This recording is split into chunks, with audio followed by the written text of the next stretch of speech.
Watch this scalpel breaking the skin. Surgery begins as an event of controlled, intentional physiological trauma that bypasses the body's primary defenses. The moment that sterile barrier is breached, the body registers severe systemic stress. Fluid compartments shift rapidly in response to tissue damage, and the coagulation cascade activates to prevent exsanguination. Because this trauma is severe and immediate, clinical observation must evolve into the active, anticipatory interception of these physiological failure cascades before they overwhelm the patient. This diagram maps the three interlocking phases of that interception: preoperative optimization, intraoperative safety, and postoperative surveillance. These form a single, continuous, forward-moving vector of care. Mastering this vector, predicting how an action taken in Phase 1 will mitigate a failure in Phase 3, defines clinical competence in high-stakes environments and serves as the core of the DPE examination. The defense against postoperative failure is engineered before the patient ever enters the operating room. This preoperative phase establishes the physiological baseline. The first boundary is legal and ethical, informed consent. The physician holds the sole responsibility for explaining the medical risks and benefits of the procedure. The nurse's role is to verify that the patient understands that explanation.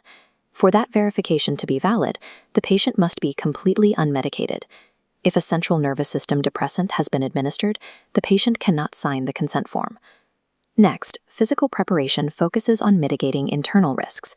Strict NPO, or fasting status, and gastrointestinal enemas empty the digestive tract.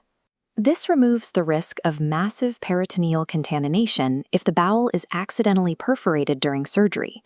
This is also the specific moment to teach coughing and deep breathing exercises. Once the patient is out of surgery, acute postoperative pain and narcotics will inhibit their ability to learn and execute these physical maneuvers. By establishing comprehension and securing a clean physiological slate, preoperative preparation acts as the first physical defense mechanism against postoperative respiratory and systemic collapse. In this image of an operating room, you can see the strict division of space. The surgical environment is highly regulated to isolate the patient from environmental pathogens. Personnel are divided strictly by these boundaries. The sterile team, including the scrub nurse and surgeon, operates entirely within the sterile field. The unsterile team, the circulating nurse and anesthesiologist, manages the environment and patient stability from the perimeter.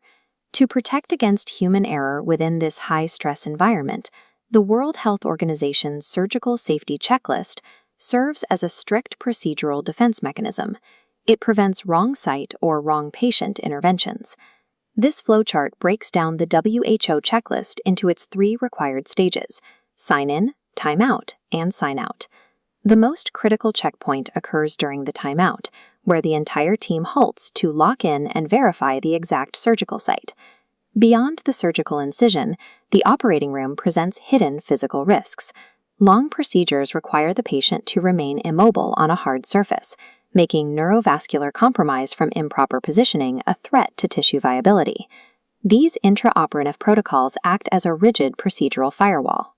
They ensure that human error and environmental contamination do not compound the existing surgical trauma. Following the procedure, the patient transfers to the post-anesthesia care unit. Artificial life support is withdrawn, and the body's autonomous systems must reboot. The PACU operates on a strict hierarchy of needs.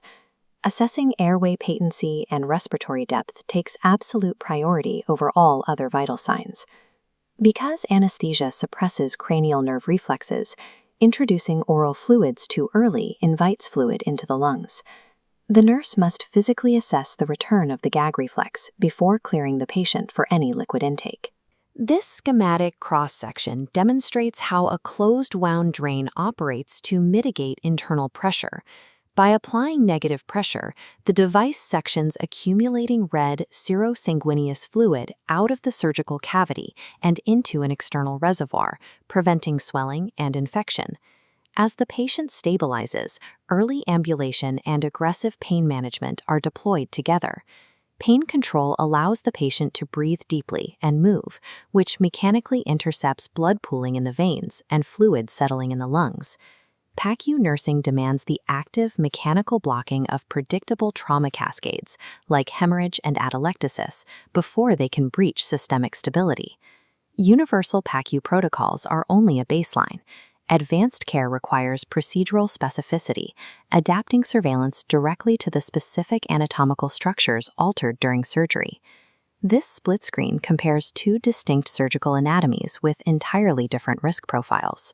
On the left, following a thyroidectomy, the primary postoperative risk is a developing hematoma silently compressing the trachea and causing acute respiratory distress. The nurse must also execute targeted secondary intercepts here. Assessing the patient's voice quality checks for laryngeal nerve damage. Furthermore, accidental damage to the small parathyroid glands can cause a sudden drop in calcium, requiring the nurse to monitor closely for tetany.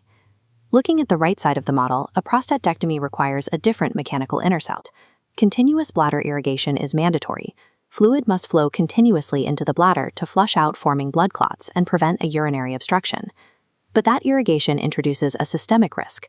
The constant absorption of fluids can trigger dilutional hyponatremia. The clinical alerts for this complication are sudden altered mental status and muscle twitching.